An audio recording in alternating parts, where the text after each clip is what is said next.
Olá, seja bem-vindo a esse vídeo sobre relacionamentos abusivos, que é a segunda parte do vídeo onde eu falo de relacionamentos tóxicos. É legal que se você ainda não assistiu esse primeiro vídeo, você comece por lá, porque muito da base do que vem a ser um relacionamento tóxico abusivo eu começo por esse vídeo.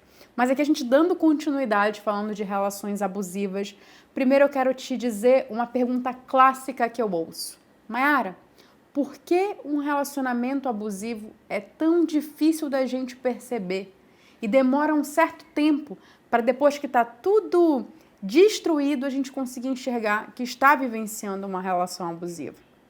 Bom, o abusador, ele é extremamente manipulador e sedutor. Ele faz um processo de análise do que é a vítima. Quando eu boto vítima entre parênteses, é porque não deixa de ser vítima, mas é o parceiro, né? É a pessoa que está se relacionando com ele. O que a vítima gosta, quais são suas preferências, restaurantes, como que ela gosta de ser tratada, quem são seus amigos. E aí ele sai ganhando todo o entorno. A família gosta dele, os amigos gostam dele, mas esse é o primeiro momento. Quando ele consegue ganhar aquela situação, fazer com que todos gostem e fiquem seduzidos pelo seu encanto, ele começa o processo manipulativo. Ele começa de forma muito sutil a colocar a sua vontade. Então esse jogo de poder começa a ficar muito mais aparente na relação. Só que no início, o outro lado, muito seduzido, acaba que vai deixando passar. Nossa, mas ele é tão gentil, todo mundo gosta tanto dele, eu gosto tanto dele, tô tão envolvida. E você vai deixando passar uma coisa ou outra. Então, nesse primeiro momento, é esse jogo de poder. Depois, o manipulador ele começa a querer controlar. Controlar como a pessoa se veste, ou com quem ela fala, ou aonde ela anda. É um nível de controle do tipo assim, eu vou seguindo o teu carro até em casa só para você chegar com segurança. Então, é um comportamento que, se você não tiver uma atenção diferenciada, você vai achar que é cuidado, por exemplo. Você vai achar que ele está fazendo isso para te proteger ou porque ele gosta de você. E se esse outro lado, essa vítima, esse parceiro que está sendo manipulado, for uma pessoa que tem dependência emocional, aí a gente tem um casamento perfeito das patologias. O abusador de um lado e o dependente emocional do outro. A gente vai ter o cenário ideal para esse mal nessa relação germinar. Porque um lado já é incapaz de natureza, de ter voz, de se posicionar e de se desprender da outra pessoa. E esse lado faz com que essa pessoa faça todas as suas vontades. O abusador ele é muito egoísta, então você tem que atendê-lo sexualmente, mesmo quando não está afim. Você tem que atender as suas necessidades sociais, andar com quem ele gosta e com quem ele não gosta. Ele se resguarda e se restringe. Só que ele não faz isso desde o início. Se ele fizesse desde o início, você ia perceber e você ia dar um passo para trás na relação. Esses comportamentos, essas características vão surgindo de uma maneira sutil e com o tempo vão exacerbando a ponto de ficarem muito claros não só para quem está no relacionamento, como para os familiares que começam a olhar e falar: tem alguma coisa estranha nessa relação, acho que tem algo de errado com esse casal. Então as pessoas começam a questionar, a levantar uma interrogação e com o tempo vão percebendo. O abusador também faz com que o abusado se sinta o tempo inteiro culpado. Então, por meio da culpa, ele se movimenta em tentar reparar o tempo inteiro qualquer coisa que ele acha que ele fez de errado na relação. Um outro ponto é a liberdade. A liberdade do abusado é limitada aos desejos do abusador. A opinião do abusado não é considerada na relação. Ele até traz o questionamento, o abusador. Eu estou chamando aqui de abusador e de abusado para ficar mais claro, tá? O abusador até traz o questionamento, levanta uma pergunta. Quando o outro lado traz uma resposta, ele fala: não, tudo bem, mas eu já decidi, vou fazer dessa forma. Ele simplesmente desconsidera e ele não esconde essa desconsideração. Ele coloca bem claro que essa outra pessoa tem não tem voz na relação. E tem um ponto que colabora com esse, que é o da redução da percepção de capacidade do parceiro. Ou seja, a pessoa que está ali vítima do abuso, ela vai se sentindo cada vez mais incapaz, porque o abusador vai fazer questão de diminuir a sua beleza, a sua inteligência, a sua capacidade, os seus relacionamentos, como se tudo que ela fizesse fosse errado, fosse menor, fosse inferior. E ainda ameaça com frases do tipo: ninguém vai te amar como eu. Você nunca vai conseguir ter alguém que goste de você como eu gosto. Se você sair desse relacionamento, você não vai ter outro relacionamento, você vai ficar sozinha. Você precisa de mim. Essas frases para enaltecer a sua importância na relação são muito frequentes. E além da agressão verbal e psicológica que eu citei aqui, né, da castração, da privação da liberdade, de ficar ali controlando o parceiro, com quem que ele sai, para onde ele vai, e da verbal, que é essa questão justamente de diminuir a outra pessoa, desqualificar a sua opinião. A gente também vai ter outros tipos de agressões que podem ser cometidas dentro de um relacionamento abusivo. Por exemplo, a financeira. Se a vítima for dependente financeiramente, ele pode ficar usando disso como moeda de barganha para conseguir algo em troca ou mesmo para gerar ameaças para deixar a outra parte desconfortável e sentindo que precisa do abusador. Além da financeira, a gente vai ter a patrimonial, que é muito menos conhecida, que é o quê? Quando a vítima mora com o abusador num patrimônio que é dele. Então ele está o tempo inteiro ameaçando que ela vai ser despejada, que ela não vai ter onde morar, que o carro é dele, etc. Então esse é o modelo patrimonial. E a agressão física, que é comumente conhecida, que é justamente o bater. Só que tem um ponto característico do relacionamento abusivo, é que muitas vezes ele aperta, ele empurra, ele tem determinados tipos de violência que não deixam marcas e fazem com que a vítima, quando fale, possa parecer uma mentirosa, que está ali exagerando quando ela contar para outras pessoas o que ela está passando naquela relação. E aí você pode se perguntar, mas Mayara, então relações abusivas têm jeito? Porque você pintou aqui um cenário extremamente negativo, nada atrativo, então eu me pergunto se existe algo que eu possa fazer, eu que estou aqui de vítima de uma relação abusiva, para melhorar a minha relação, porque eu ainda gosto da pessoa que está ao meu lado. Bom, o ponto que vai te dar aí uma resposta, checkmate, eu diria, é você conversar com o abusador. Você propor mudanças no relacionamento, você propor, de repente, uma terapia de casal ou que vocês busquem algum tipo de ajuda. Se a outra parte não fizer nada, até disser ou a princípio se comprometer, mas não partir para a ação, essa já vai ser a resposta que você precisa para saber se vai ter jeito ou não. E eu vou trazer aqui para você um exemplo de um relacionamento abusivo que certa vez eu acompanhei de uma paciente, há alguns anos atrás. Ela trouxe a fala de que estava num relacionamento onde o outro era muito protetor. Ele levou ela para o apartamento dele, ela passou a morar com ele. Então ela morava sozinha, tinha um apartamento dela, que era alugado, mas era o espaço dela, onde ela tinha autonomia, enfim, o seu espaço, a sua liberdade.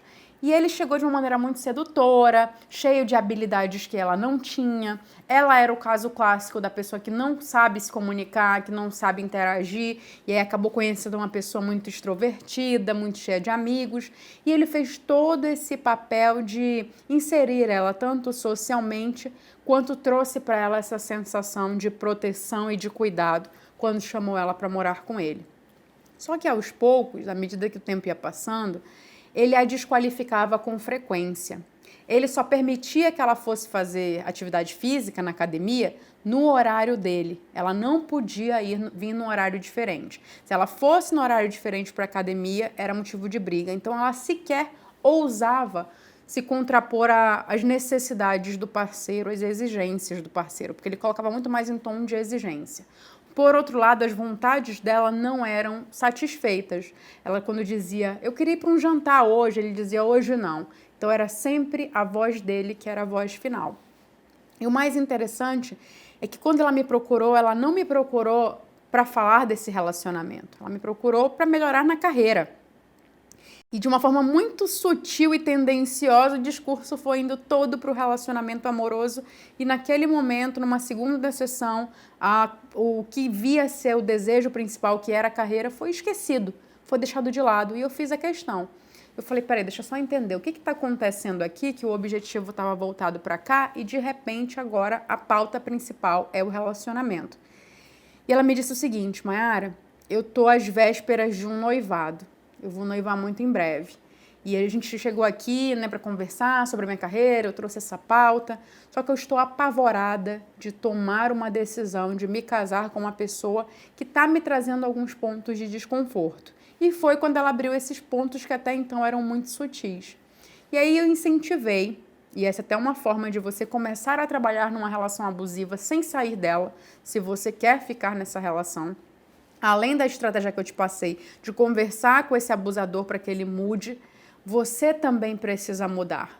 Como eu percebi que a autoestima dela era muito frágil, eu falei, bom, vamos fortalecer tua autoestima. Vamos ter o teu horário para as atividades, você vai sentar, vai conversar com ele, que você vai num horário diferente para academia, até porque o horário deles eram diferentes, ela que ficava ali tentando se adequar ao tempo dele. Então você vai ter a tua agenda, o dia que você sai com as suas amigas, o dia que você faz a sua atividade física. Ela começou devagarzinho a se colocar e colocar as suas necessidades na relação. Note que não eram necessidades do casal. Ela não conseguia colocar nada que fosse a dois. Então ela começou a criar a agenda dela autônoma, porque antes, se ela não estava com ele, ela estava no apartamento sozinha, trabalhando ou estudando. Então o que ela passou a fazer? A ter esse momento com as amigas, ao momento dela na academia, o que obviamente causou nele estranheza no primeiro momento. Entretanto, com o passar dos dias, ele foi se acostumando devagar, mas castrando ela de outras formas. Bom, nesse caso dessa relação não teve outra solução senão terminar. Como ela já vinha preparando a autoestima, já vinha se desenvolvendo socialmente, ficou mais fácil. Mas se o seu caso for esse, o de querer sair de uma relação abusiva e você não sabe como, eu vou te trazer mais estratégias além dessas, de ter a sua agenda, de desenvolver a sua autoestima e se preparar em termos de vínculos sociais para sair dessa relação. Outros pontos relevantes que eu quero te trazer é que você precisa dissolver a culpa que o abusador te fez sentir. O problema não é com você. Todas as vezes que ele te fez se sentir culpado, era uma forma que ele tinha de te manipular. A gente chama de manipulação emocional quando eu uso as suas emoções contra você. Então, ele percebendo que a culpa era algo que funcionava, ele utilizava. Mas o importante é que você não se culpe nesse momento. Outro ponto importante é que você desenvolva o autoconhecimento. Você se conheça e também observe quem foi você nessa relação passada. Se você foi uma pessoa omissa, que foi deixando o outro ganhar espaço e aí chegou num ponto que ficou difícil para você conduzir. Uma pessoa omissa é aquela que se cala diante das situações. Ela não consegue trazer a sua necessidade, ela não se posiciona.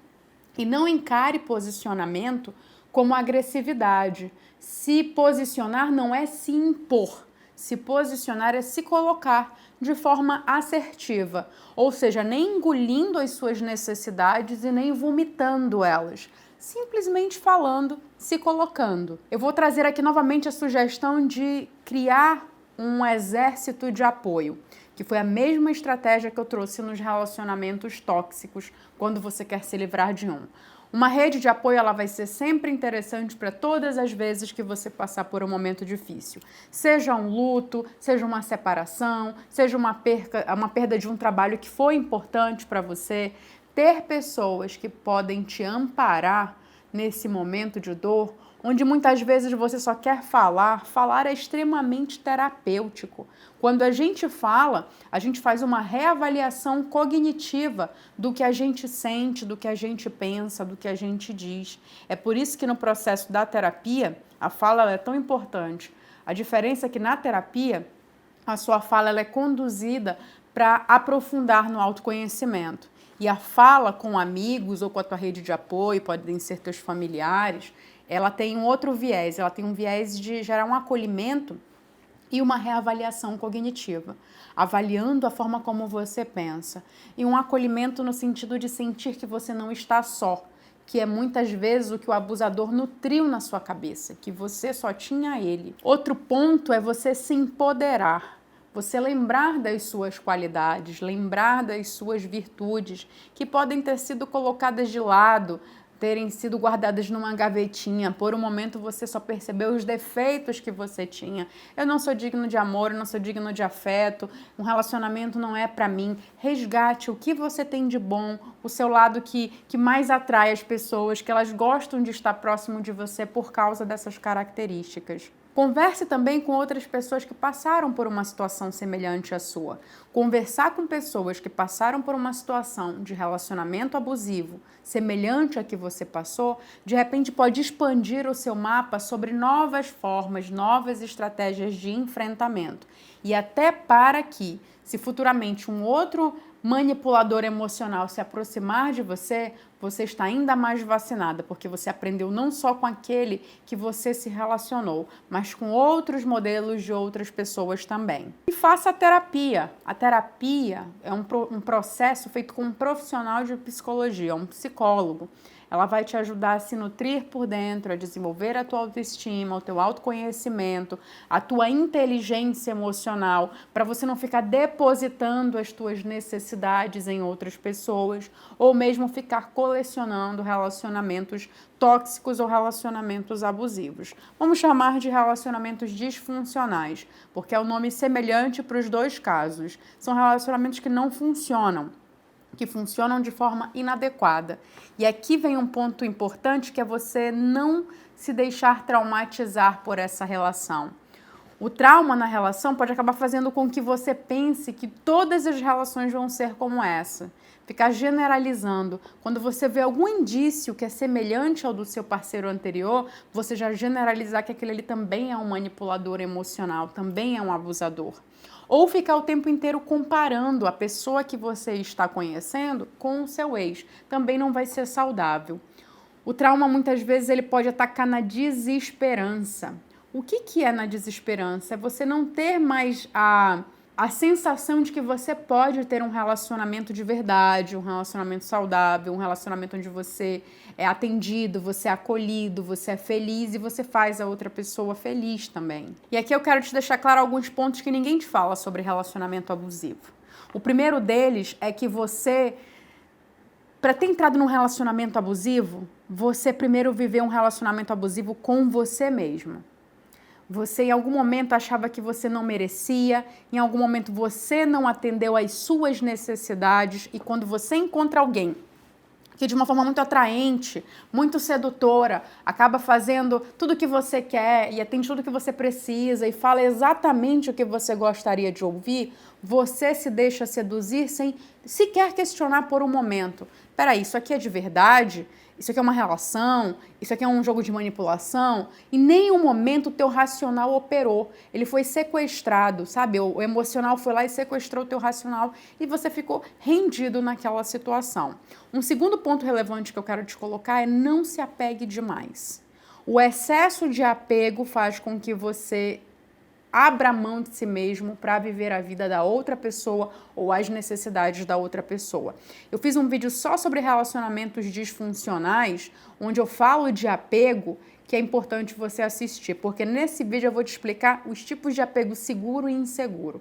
E esse tipo da relação tóxica e da relação abusiva, eles são apegos inseguros. O terceiro ponto é que você se coloque em primeiro lugar. E não é esse primeiro lugar egoísta que você fala primeiro eu, segundo eu, terceiro eu.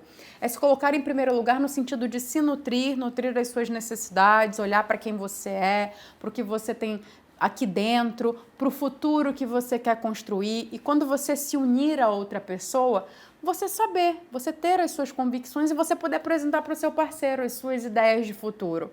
O que não quer dizer que não possam ser ajustáveis. Entretanto, você não vai ficar ali demonstrando que não, a minha vida está indo para qualquer direção, para onde você for eu vou, você determina. Não, você já tem um futuro planejado, que pode ser ajustado uma vez que você perceber que essa relação vale a pena. E aí a sua capacidade de senso de merecimento, ela vai trazer aqui todo um viés diferente, um peso ou uma fraqueza para essa relação. Por quê? Porque se você sente que não merece, você pode acabar entrando numa relação que a pessoa te trata de qualquer jeito.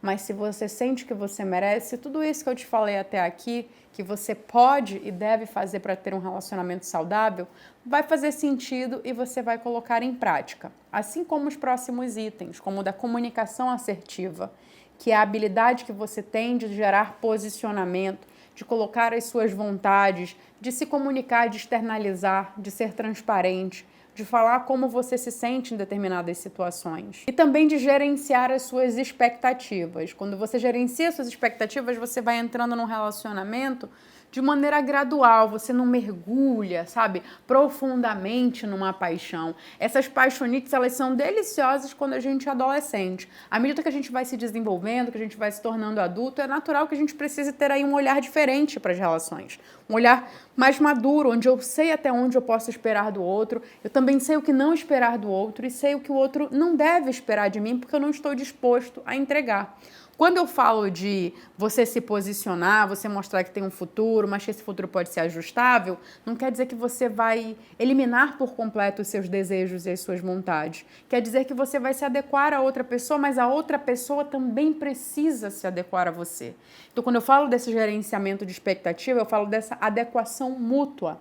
Até para que haja não só um gerenciamento, mas um alinhamento dessa expectativa, que é o que o outro espera de mim e que eu posso entregar, o que eu espero do outro, que o outro pode entregar. E dessa forma a gente não vai ficar se frustrando um com o outro, porque a gente não vai ter criado nada aqui de que o outro não consiga alcançar, nem tenha colocado ninguém em nenhum patamar inalcançável, nenhum pedestal. A gente vive uma relação de igual para igual, onde a gente lida bem com as frustrações porque a gente não alimenta a ilusão. A gente cria um cenário de realidade com expectativas, sim, porque é natural esperar, mas expectativas gerenciadas. E um outro ponto que ninguém comenta sobre relacionamentos abusivos, na verdade sobre relacionamentos de modo geral, é que a gente nutre um modelo muito romântico de relacionamento.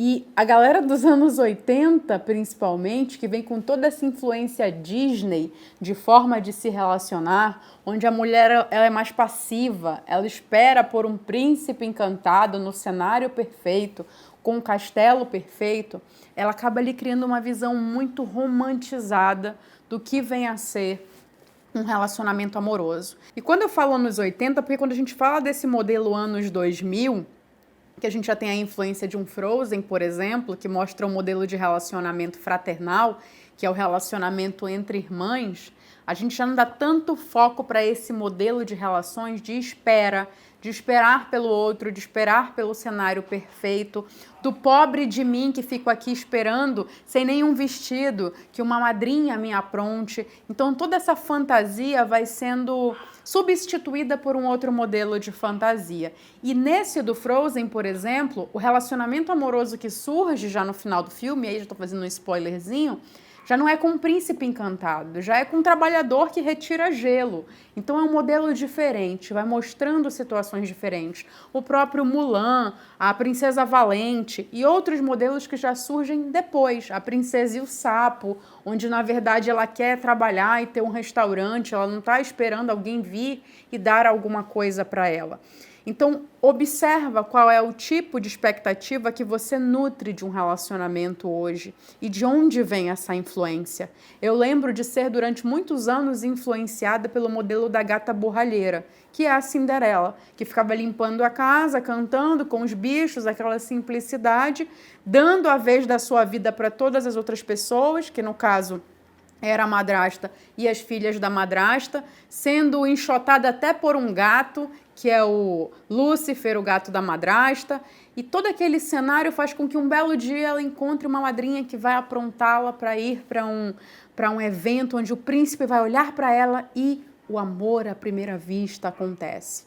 Então, todos esses conceitos, eles vêm de uma ideia de amor romântico.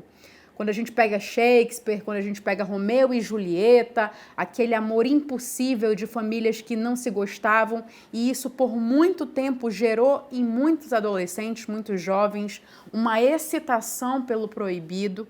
E quando eu falo gerou, porque hoje, na verdade, os jovens eles têm outros manejos para lidar com a proibição. Há alguns anos atrás, o proibido ele era muito mais fechado. Eu lembro que o conceito de ficar surgiu na minha época, já nos anos 90. Até então, uma pessoa para começar a se relacionar com a outra, para beijar a outra, ela já pedia em namoro. Então, na minha época, já entra o conceito de ficar. Hoje, as pessoas não chegam nem na possibilidade de namorar antes do ficar. E antes até do ficar, elas se conhecem, saem ocasionalmente e pode ser que elas se liguem no dia seguinte ou não. E aí, se você é uma pessoa nesse modelo mais antigo, mais convencional, você pode achar estranho uma pessoa não te ligar no dia seguinte.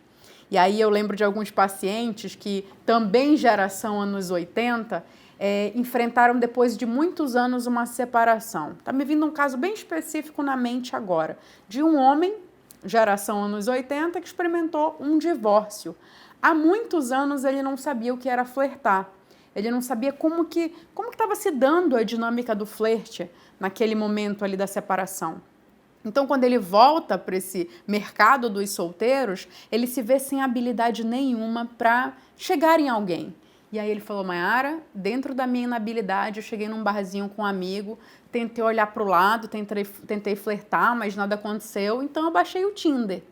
E aí, quando eu baixei o Tinder, eu vi que nem conversar eu sabia. E aí, eu tava atraindo um monte de mulher casada e não era o que eu tava afim, mas eu tava com toda aquela inabilidade. Eu falei, que bom, você fez ali um reconhecimento de que não tava, né, naquele momento. Aí ele, tava enferrujado. Até me cortou com essa fala. E aí ele começou a marcar um encontro outro, e aí ele começou a gerenciar as expectativas dele em cada encontro. E aí foi interessante porque nesse caso específico, esse paciente, quando ele se casou, ele praticamente se casou com a mulher que quis ele. Ele não teve muita opção. Então, ele, durante muitos anos, acabava que ficava com quem o queria. Não era sobre a necessidade dele, a vontade dele, porque ele não sabia se posicionar, tinha uma autoestima muito fraca, a ponto de ter ejaculação precoce. Então, quando ele via uma mulher bonita, inclusive, conseguia chegar às vias de fato com essa mulher, ele simplesmente, quando não tinha ejaculação precoce, tinha impotência sexual. Então, ele falou, não sei o que acontece comigo. A gente tratou todo um cenário de ansiedade e quando ele foi para essa fase Tinder, foi interessante que ele disse que ele foi testar essa ansiedade dele em loco. E ele falou assim, alguma coisa muito interessante aconteceu, porque agora eu não me vejo mais me submetendo à necessidade das mulheres que eu saio. Eu me vejo sim sendo cordial, sendo gentil, levando para sair, levando para um jantar, muitas vezes pagando a conta como um ato de gentileza. Mas eu me vejo me perguntando se está bom para mim, porque antes eu não me fazia essa pergunta. E aí ele falou, eu só fiz essa pergunta para mim quando você me perguntou, e quando estava bom para você?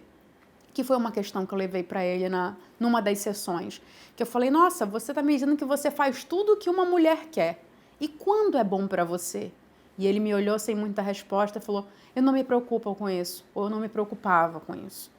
Eu falei, então comece a se preocupar, porque um relacionamento ele se dá por meio de duas pessoas. E inclusive quando você estiver satisfeito naquela relação, seja sexual, seja simplesmente um jantar, você vai ser uma companhia mais interessante, porque você é satisfeito, você é feliz, chances são de que você vai tratar o outro ainda melhor, que você vai ser ainda mais agradável, você vai estar naquele momento muito mais feliz e a outra pessoa vai se beneficiar disso também. E ele começou a agir dessa forma e começou a colher os benefícios dessa nova ação. E aí ele entrou numa outra esfera. O que vem a ser tão delicado quando a gente percebe que estava num relacionamento fechado, aí começa ali um processo novo de se desenferrujar para as relações, e aí quando se desenferruja, começa a perceber que tem uma habilidade acentuada, e aí ele foi viver as relações líquidas, relações superficiais, e me trouxe o argumento de que estava muito bem ficando com 3, 4 mulheres diferentes por semana. Quando eu digo ficando, lê-se, né, tendo relações sexuais e etc e tal. E eu perguntei se ele estava realmente feliz, porque era notório que ele estava partindo para outra polaridade, que ele saiu de um cenário quase que de enclausuramento, onde ele vivia uma relação que começou a se mostrar ali tóxica, depois abusiva, quando começou a castrar até os estudos dele.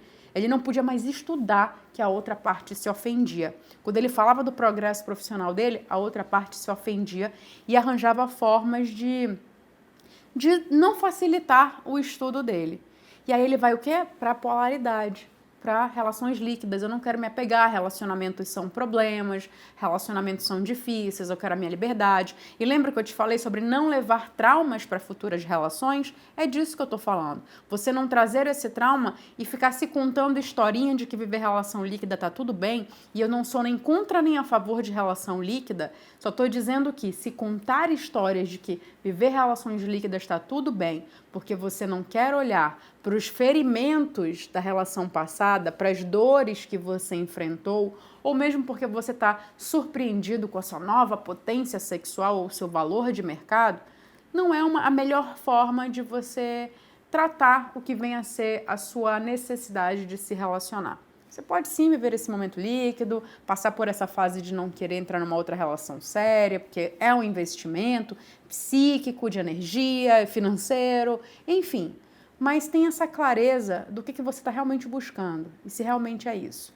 Passaram alguns meses, ele voltou me trazendo a seguinte fala: cansei de relações líquidas, cansei de ritual, cansei de saber o que vai acontecer. Eu marco com a mulher, eu pego a mulher na casa dela, eu tenho jantar com ela, já sei todo o protocolo do jantar para a gente ir no final para onde eu quero ir, que no caso era um motel. Temos a relação sexual, aquela relação não dura muito, depois de uns dias a gente já não se fala mais, eu parto para uma nova relação e eu estou um pouco cansado disso.